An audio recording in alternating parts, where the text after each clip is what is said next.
10 choses que j'aurais aimé savoir avant de devenir entrepreneur. Bienvenue ici, Johan Yangting, entrepreneur depuis plus de 10 ans maintenant. Et c'est vrai que quand on parle d'entrepreneuriat, quand on parle de devenir entrepreneur, prendre sa liberté, son indépendance, on imagine quelque chose de génial où c'est bon, on monte sa start-up, où on crée son business en ligne, je sais pas quel format, et du coup tout va aller bien, il y aura de l'argent qui va rentrer, on va être libre et on va pouvoir voyager, etc. C'est l'image que j'avais quand je me suis lancé, pendant que j'étais étudiant, je rêvais de pouvoir voyager, d'avoir de l'impact, de créer ma boîte. J'ai pas fait pour travailler pour un patron. Et quand on se lance dans ça, on se dit waouh, génial, on a l'envie, l'enthousiasme. Et une fois qu'on arrive face à la réalité des choses, on se prend un mur. On se rend compte que c'est pas comme ce qu'on avait prévu. Parce que cette motivation va être challengée par pas mal d'obstacles qu'on rencontre et qui créent un peu les montagnes russes de l'entrepreneur. Que ça soit le moment où quand on se lance, on travaille beaucoup, on met beaucoup d'efforts et on se rend compte que ça ne paie pas tant que ça. Ou alors quand on se demande quelles sont les prochaines actions, qu'est-ce que je dois faire maintenant, par quoi commencer, quelle est la suite. Et du coup on est un peu perdu et puis aussi on peut commencer à douter, à se dire est-ce que ça vaut le coup, est-ce que le projet est viable, est-ce que ça vaut le coup que je m'acharne, que je persévère. Toutes ces questions-là qui font que il y a des choses que j'aurais aimé savoir quand je me suis lancé et aujourd'hui j'ai envie de les partager avec vous parce que je pense que pour beaucoup d'entre vous, il y a pas mal de conseils qu'on donne sur l'entrepreneuriat et moi-même j'en donne qui sont bien, qui sont efficaces, mais on se rend pas vraiment compte de ce qui représente réellement la réalité de l'entrepreneur, the journey comme on dit, vraiment ce qui se passe au quotidien et comment passer les différentes barrières et obstacles qu'on va rencontrer. Et aujourd'hui, j'ai envie de le partager avec vous. D'ailleurs, si vous voulez des conseils sans bullshit, droit au but et qui vous donnent la réalité de l'entrepreneuriat et des vraies stratégies, du concret pour avancer, abonnez-vous à la chaîne et suivez les futures vidéos. Activez la petite cloche pour être sûr de ne rater aucune des vidéos. On va commencer par le truc le plus ingrat que j'aurais aimé savoir avant de devenir entrepreneur. Parce que oui, c'est ça justement, c'est l'ingratitude du rapport entre les efforts fournis et les résultats. Parce que oui, on est habitué que si on travaille bien, on aura des bons résultats. Si tu travailles bien à l'école, t'as des bonnes notes et du coup, ça va bien se passer. Si tu fais des bonnes études, t'as des bonnes notes, tu auras ton diplôme, ça va bien se passer. On a cette habitude, c'est de penser que on doit travailler, que ça fournit un résultat. Si t'es là au travail, t'as tes heures de travail, tu les fais, c'est bon, t'es content. Alors que dans l'entrepreneuriat, on se rend compte très souvent qu'on peut travailler pendant des heures et des heures et des heures, passer plusieurs semaines, plusieurs mois parfois sur des gros projets et se rendre compte au bout de ce temps-là que finalement on ne sait pas où on va. Il y a une sorte d'incertitude. Est-ce que ce travail va payer? Et surtout, on se rend compte souvent que parfois on peut mettre ce travail et les résultats n'arrivent pas.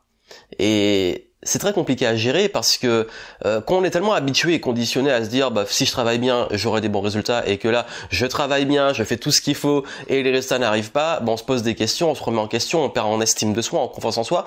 Et je vais vous dire une chose, c'est juste que le game n'est pas aussi simple dans le sens, c'est pas parce que tu travailles bien que tu auras des bons résultats. Déjà, il faut différencier le fait de travailler dur et le fait de travailler intelligemment.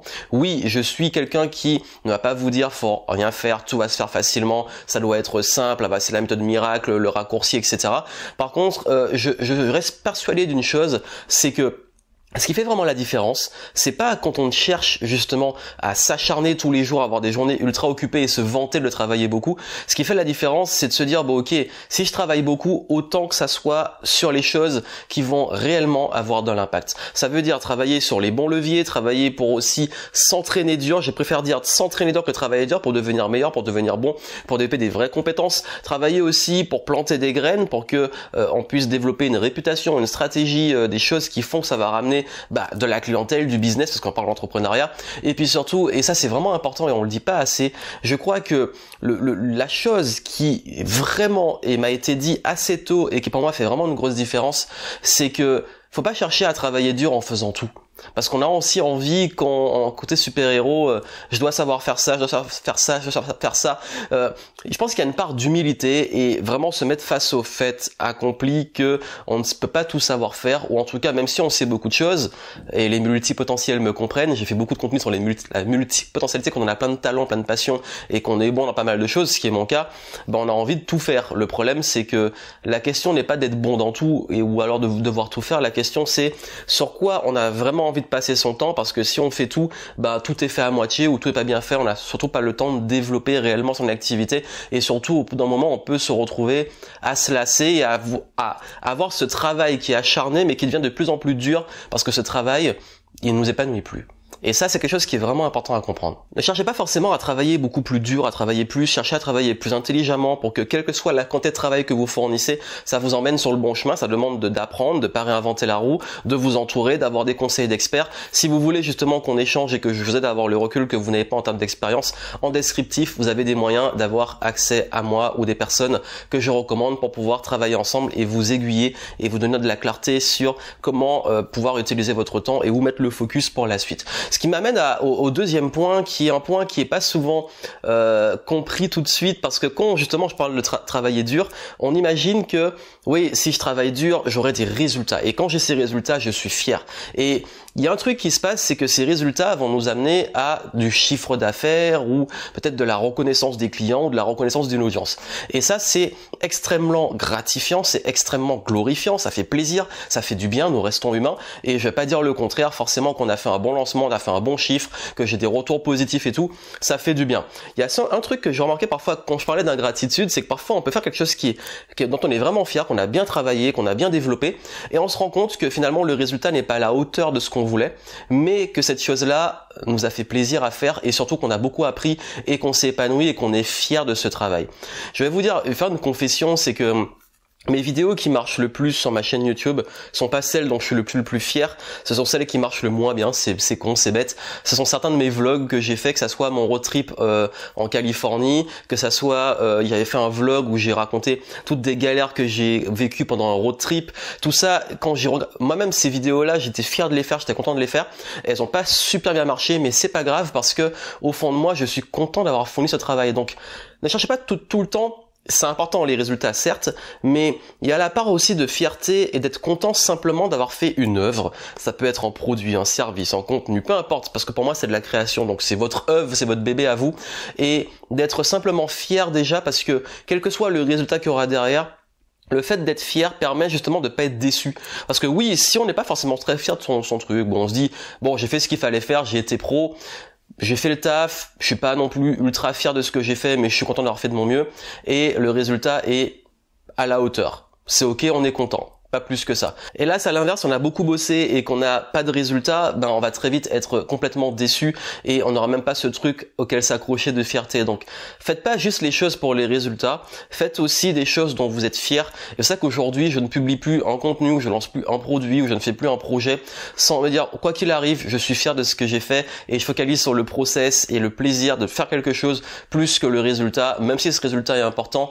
Il m'appartient plus. Et c'est ce qu'on apprend sur le chemin, c'est de faire de son mieux et lâcher prise sur le résultat. Troisième chose que j'aurais vraiment aimé savoir, c'est à quel point la discipline et la gestion du temps font vraiment la différence. Alors je sais que c'est moins sexy, c'est ce qui plaît le moins aux gens d'entendre dire il faut être discipliné, il faut tenir sur la durée, il faut avoir des bonnes routines, des bons process, mais la différence se fait vraiment là. Et ça je m'en suis très vite rendu compte, c'est que les moments où je suis irrégulier, les moments où justement je ne mets pas plus de structure et de discipline dans mon quotidien, dans mon travail, dans ma façon de gérer les projets, ça part vite en vrille et surtout on perd un peu le contrôle et on a moins cette impression d'avancer parce qu'on n'avance pas en réalité. Et voilà pourquoi il est toujours important de rester assez carré sur comment on s'organise, sur comment on gère son temps, sur comment on se discipline, parce que vraiment je vous dis, toute la majorité de mon business aujourd'hui, ce qui fait la différence, ce sont les systèmes, ce sont les process, ce sont comment je répartis des missions, comment j'organise des projets, comment on planifie les choses, comment on met en place, on articule les campagnes marketing.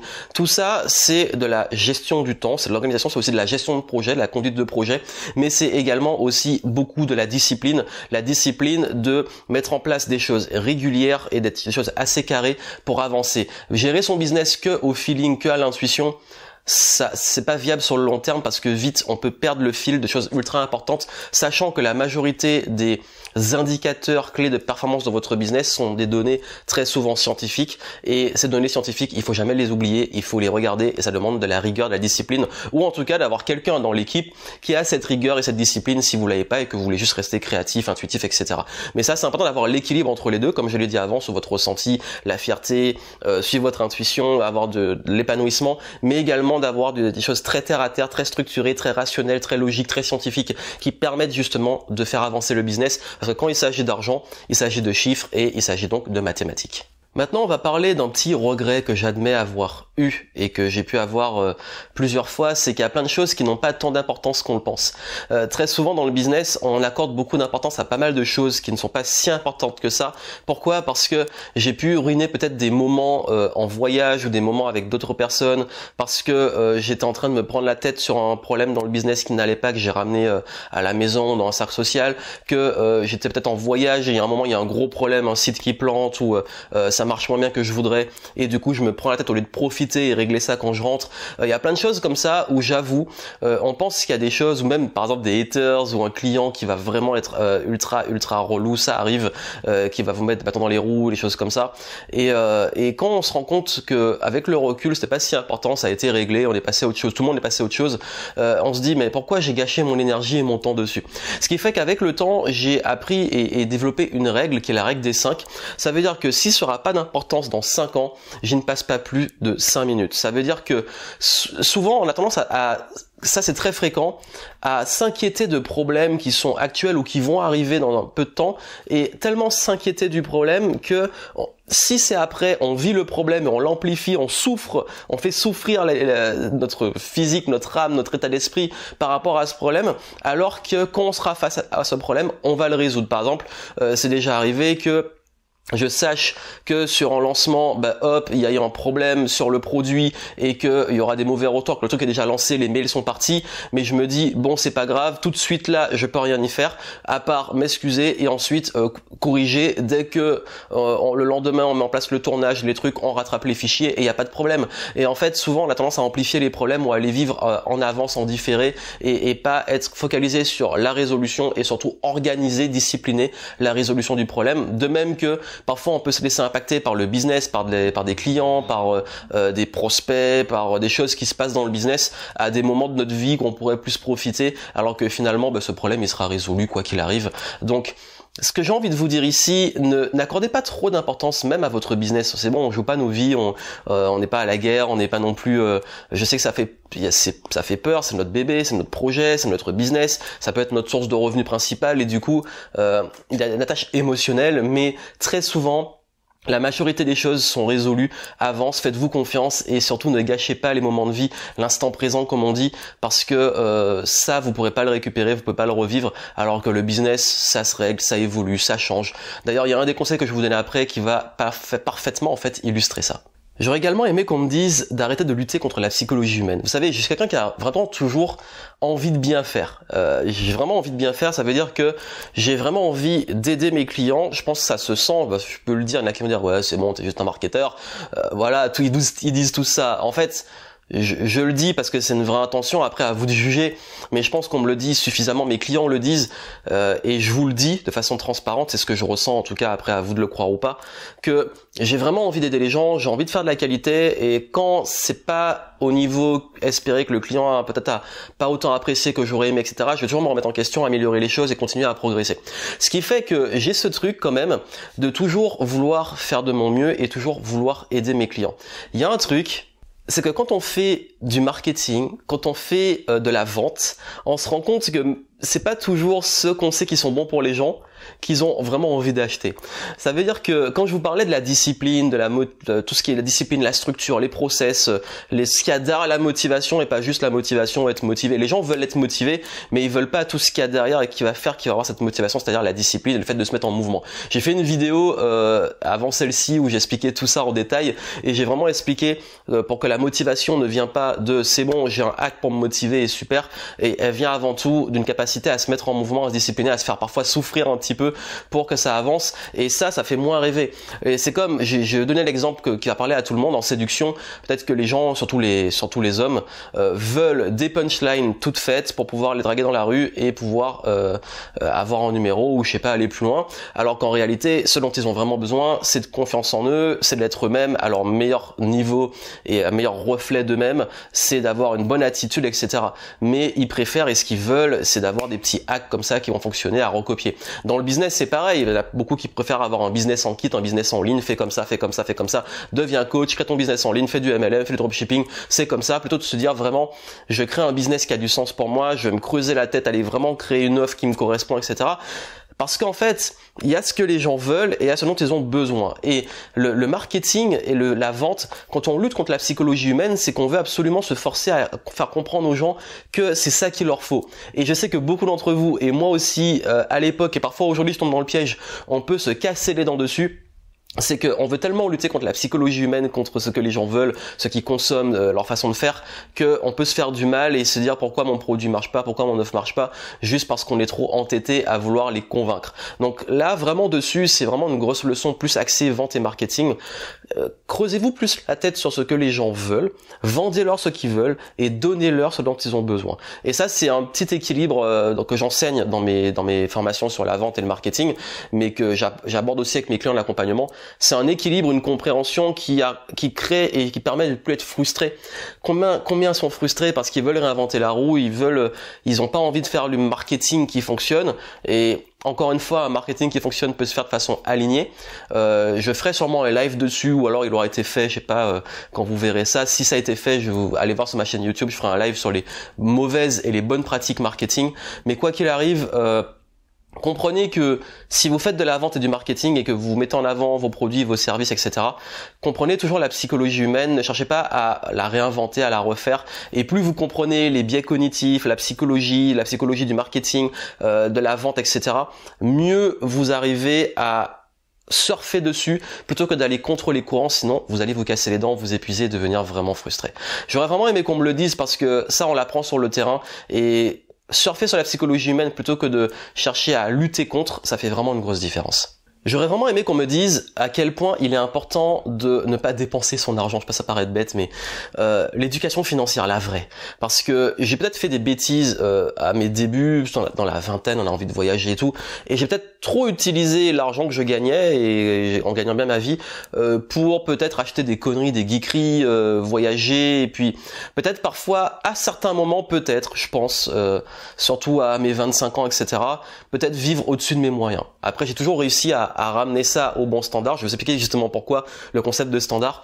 Mais vraiment, je pense qu'avec le recul, et j'ai peut-être plus de sagesse aujourd'hui, de compréhension, et peut-être aussi des priorités différentes, j'aurais vraiment peut-être plus investir, moins dépenser, plus envisager l'avenir, parce que quelques années après, on commence à être fatigué, on se dit bon bah là en fait si j'avais peut-être plus de ressources, j'aurais peut-être plus ça à faire, ou alors recruter plus tôt, parce qu'après on est fatigué, on a peur de faire la tâche, et puis le recrutement devient presque obligatoire et devient plus long, donc on amplifie le truc. Bref, on se rend compte à quel point j'ai vraiment fait cette bêtise de pas m'éduquer assez sur vraiment l'argent. Et j'ai vraiment appris sur le terrain. Je vous ferai une vidéo vraiment sur l'argent.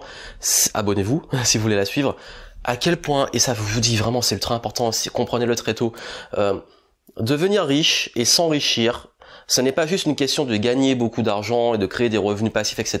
C'est aussi d'investir pour rester riche. Et j'ai trop longtemps, et même pendant que j'étais étudiant avant d'être entrepreneur, j'ai trop dépensé d'argent, alors que si j'avais investi plus tôt, ça se trouve là, aujourd'hui je serais vraiment peut-être à x10, x100 de ce que je suis aujourd'hui. Mais ça c'est pas grave, hein. Franchement je m'en fous, tout est juste pour moi.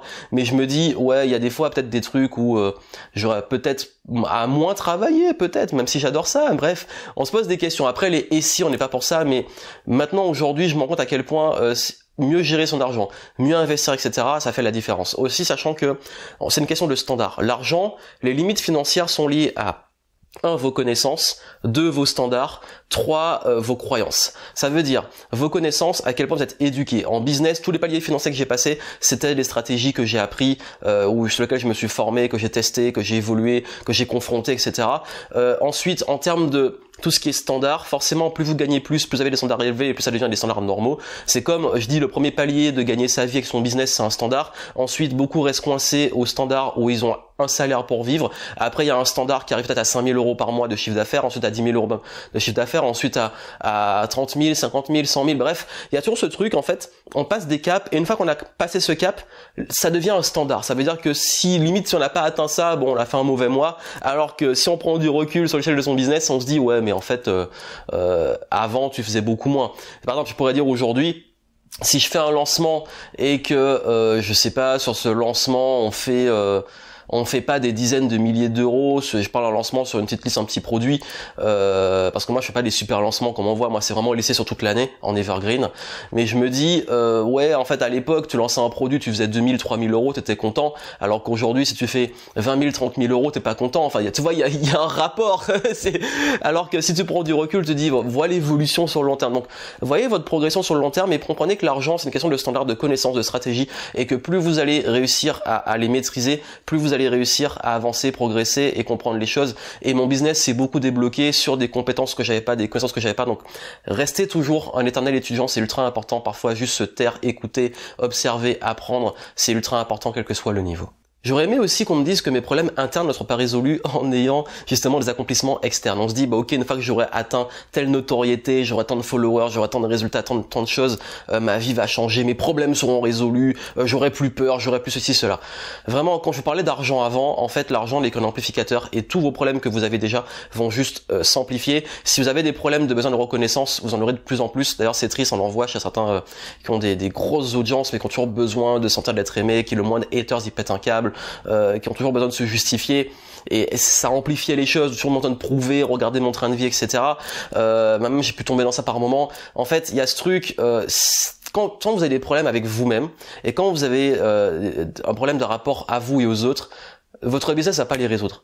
Au contraire, ça va les amplifier et ça va même rendre les choses encore pires. Vous serez en insécurité, vous aurez peur du jugement à plus grande échelle, vous aurez peur de perdre à plus grande échelle, peur de manquer à plus grande échelle.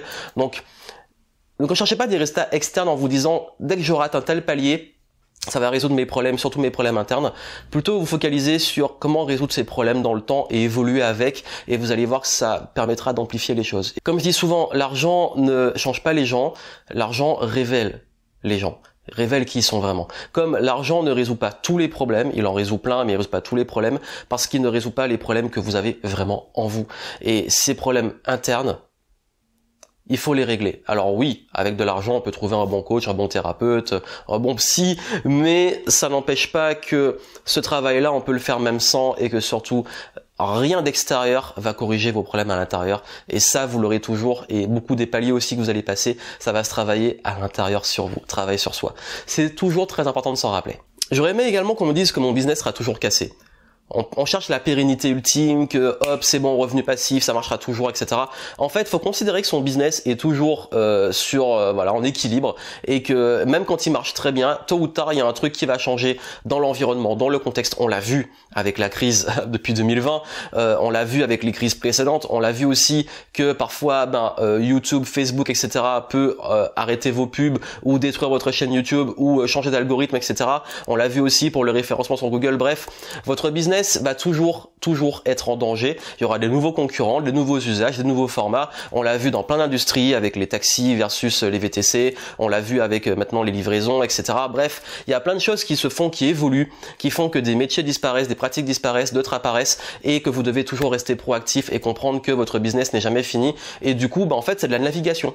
Ça veut dire que vous naviguez, il y aura des turbulences, à des moments où ça va être très bien, mais restez toujours en perpétuelle évolution, remise en question, test de nouvelles choses, ne restez pas figé, tout ce qui stagne pourri, continuez d'évoluer, progresser, parce que toutes les fois où je me suis reposé sur mes lauriers, c'est bon, le truc qui marche, pépère, pendant 2-3 mois, le truc il est stable, voilà, croissance, etc. Ok. Et puis du jour au lendemain, bam, ah mince, il faut anticiper, il faut être créatif, il faut se renouveler, qu'est-ce qu'on fait? Non, ça marche pas comme ça, vaut mieux vraiment anticiper et toujours avoir une dynamique de process créatif et ne pas rester figé. Je vous ai parlé de liberté, à quel point c'est important pour moi d'être libre et que ce business me passe cette liberté créative, cette liberté géographique, financière, bref, le fait d'avoir cette liberté totale, vraiment totale dans le sens, je fais ce que je veux vraiment dans mon business. Le truc, c'est que cette liberté, elle a un coût et on s'en rend compte que quand on est vraiment dedans, ce coût, c'est la responsabilité et la discipline. Il y a un excellent livre sur ça qui s'appelle Discipline Equals Freedom, qui explique que justement, si vous voulez être libre, ça demande beaucoup de discipline et que si on est esclave de ses états, de sa procrastination, etc., on n'est pas libre en fait. Et la vraie liberté, pour moi, c'est aussi comprendre que quand tu es entrepreneur, t'as pas d'aide, t'as pas de filet de sécurité, etc. Tu es libre, mais tu n'as pas tous les avantages que peut avoir par exemple un salarié. Et du coup, c'est à toi de prendre tes responsabilités. Et prendre ses responsabilités, ça demande un état d'esprit particulier qui demande justement de toujours se remettre en question, qui demande toujours de comprendre que si je suis libre, ok, mais si je me plante, c'est ma faute. Si il y a un problème dans le business, c'est à moi de le régler. Bref, je suis responsable. Je suis libre, mais je suis responsable. Donc n'oubliez jamais que cette liberté, elle demande une vraie responsabilité. Et on fantasme sur la liberté, mais on oublie que le coût de la responsabilité est ultra important. Et je suis content aujourd'hui d'avoir ces responsabilités parce que je sais que ça me permet justement d'être totalement libre. Mais si on attend de l'extérieur, si on attend des autres, si on attend de l'État, etc., l'entrepreneuriat, c'est peut-être pas forcément la meilleure des voies, surtout en France où je sais que les gens aiment beaucoup être attachés dans les jupes de l'État. Je peux vous dire que quand on est entrepreneur, c'est plutôt le contraire. Voilà. Et enfin, je finirai par quelque chose qui est ultra important et qui va résumer un peu plein de choses, c'est que n'oubliez jamais que votre paix est plus importante que l'argent. Je crois que c'est Paulo Coelho qui disait que si ça vous coûte votre paix, c'est déjà trop cher. Dans le business, on est souvent après les chiffres, la croissance, les résultats, le management, les relations, les conflits en interne, en externe, etc. Et on oublie qu'en fait, finalement, on fait ça pour être libre. J'ai parlé de la liberté avant. Et que ça coûte notre responsabilité. Cette responsabilité-là, il ne faut pas la laisser non plus nous bouffer et ne jamais être en paix, mal dormir, ruiner sa santé, etc. Moi, ça m'est déjà arrivé de le faire, hein, je vous le dis vraiment de façon honnête. Et je me suis rendu compte à quel point, oui, la paix, c'est ce qu'il y a de plus important. Parce que dans son business, est-ce qu'on veut aller se fighter avec des concurrents, avec des clients pas contents, des prospects, ou courir après des choses, des partenariats qui se passent mal. Il y a plein de choses qui se passent mal en business. Ça fait partie du game, c'est ça aussi le game. Mais je vous dis vraiment, je suis vraiment heureux aujourd'hui, j'ai beaucoup de gratitude de pouvoir vraiment comprendre à quel point, quoi qu'il arrive, je vais jamais ruiner ma paix intérieure pour des choses qui arrivent parce que finalement c'est pas si important. Et c'est le message de la fin. Soyez en paix, soyez alignés, faites ce qui vous semble juste, continuez de progresser, continuez d'apprendre et vous allez voir que c'est ça qui permet de rester aligné et progresser toujours dans son business. Voilà les leçons que je voulais partager. Dites-moi en commentaire celle qui vous a le plus marqué et j'espère que ça pourra vous aider dans votre parcours à comprendre des choses qu'on dit pas très souvent et j'avais envie de les partager parce que j'aime montrer aussi les coulisses, les galères et vous aider à passer au niveau supérieur à travers cette réalité du terrain qui est aussi importante à prendre en compte. Plein de succès à vous, abonnez-vous à la chaîne si c'est pas encore fait et puis on se retrouve pour des futures vidéos.